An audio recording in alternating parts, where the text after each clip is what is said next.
Hi, lovelies. Welcome to the week ahead. This is the free weekly reading, and this is for May 1st through May 7th of 2017. And welcome to the month of May. Woohoo! Okay, so this week, Mercury goes direct on the 3rd. So whenever Mercury is in retrograde, you kind of got to like rethink, redo, re-everything. Go over everything twice. Make sure that you did the work right. Mercury is the planet of communication and travel. So there's going to be problems on the road. There's going to be problems with your thinking. You may not be thinking something all the way through, so it's not the best time to make a solid decision. This is a better time to kind of like re-go or redo or re-go over the work that you've done to make sure it's being done right, so that whenever Mercury goes direct on May 3rd, you can kind of like just take off and you have everything together and you're good to go. Okay, so the problem when it goes retrograde and when it goes direct is like when it's most potent. So I personally wouldn't sign any contracts, get any big electronic items, or make any large purchases, especially if they have electronics in them some way or somehow, until probably next week. I would say around like the 10th or the 15th, if you can wait that long, or sign any contracts at all. The only way around that would be if you're coming back to redo something. Say you decided to go with another phone carrier and it didn't work out for you, and this month you want to go back to your old one. That would be okay. You can sign that contract. You can go there. You can do that. Say you went to work for another company and it didn't work, and your old company is calling you. They want you back. They finally realize how amazing you are. It's okay to go back. This would be the perfect time to go back and to give it a second try. You've grown, that place has grown, whatever. Relationships too, if you think about it. Say you and your significant, your boyfriend or girlfriend broke up, and you've been out there and you've been dating and it's not so hot out there. All of a sudden they get a hold of you again. It's okay. Rekindle that flame. Check it out and see if you guys have grown and if you guys really are good for each other, you know?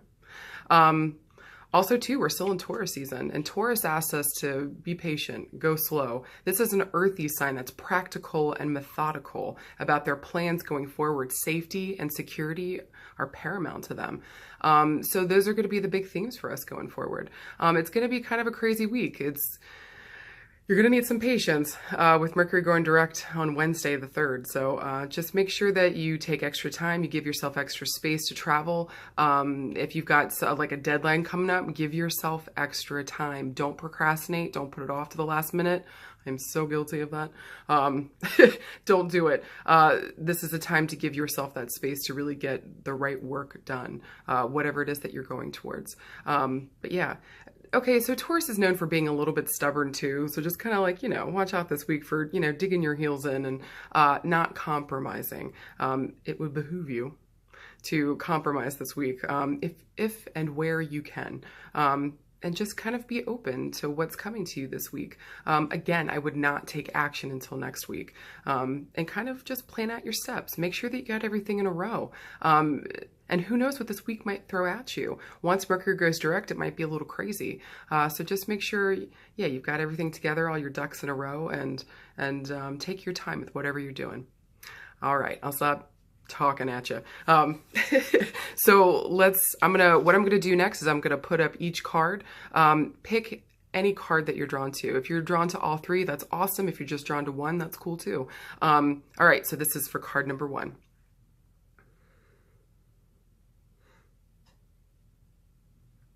And here's card number 2.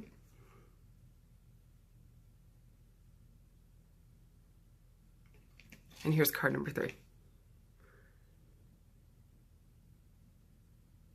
right, give you guys a second to kind of decide what you want there. I swear I got to do the Jeopardy music. I got to do something. I got to figure this out. All right. If you pick card number 1, you got the Page of Swords, and here's your beautiful card. All right. So when swords show up in a reading, they talk about our mental space. Where are we mentally? What What are we trying to achieve? Where are we here? Are we present? The Page of Swords says, hey, congratulations, good job. You absolutely are present. Good things are on the horizon because of the work that you've done. Not because of some magical thing that happens in the universe, but because you've actually done the work to get there. So know that you're doing amazing work. Something is coming to a culmination this week, and you're about to embark on a new journey as well. So know that a lot of endings and a lot of beginnings are going to be happening for you this week. Take your time with it. See where it takes you. This is kind of a big deal of a card. When pages show up in readings, they talk about like that sweet spot with the endings and new beginnings. So take your time to really be present this week. Take into account all that you've done, and don't be afraid to face yourself and whatever comes up. If you notice, if you looked at your card, this chick is staring at you dead straight in the eyes. She's saying, and her arms are open. She's receptive to whatever's coming towards her. So this week, kind of be like the chick in the card. Open up your arms and be receptive to what shows up. Really see how it can fit into your life. Know that you still have the chance to say no if it doesn't work for you. But see if there's a theme here. If the same thing kind of keeps popping up, pay attention. Somebody is trying to say something to you, okay? All right. And if you pick card number 2, you get the Page of Cups, and here's your beautiful card. All right. So when pages show up, again, in a reading, it talks about that sweet spot, like you're right at the end of something, you're about to start something new. Again, she's looking at you straight in the eyes. And when cups show up in a reading, they talk about our emotions. Where are we emotionally? Are you really here? Are you present again? Are you paying attention to what's coming up for you? This Page of Cups says, congratulations, good job. You have followed your heart, and it's leading you to someplace incredible. I also want to say with this card too, trust that you're on the right path. Trust that you're doing the right things. Trust that you're where you're supposed to be because you have followed your heart. Again, not because of some magical thing that occurred in the universe, because of the work that you have done. So congratulations.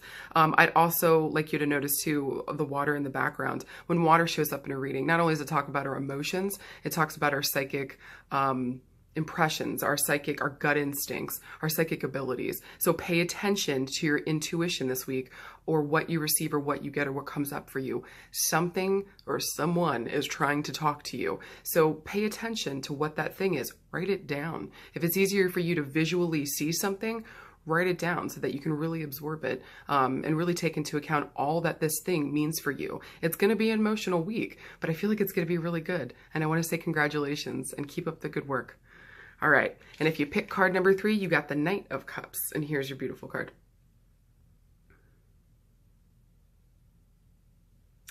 All right. So, bearer of good news.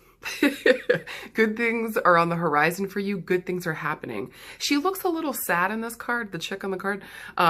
It's kind of as though she feels kind of stuck. That's what that feeling is like to me. So if you're feeling like you're stuck this week, please know that new doors, new opportunities, something is coming along really good for you. You just have to wait for it.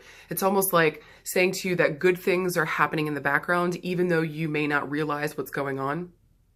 Again, with the water in the cups, talks about our emotions. Are we present? Are we here? Are we stuck in the past all the time? Or are we always freaking out about the future? Be present, be here right now, and fight for what you want.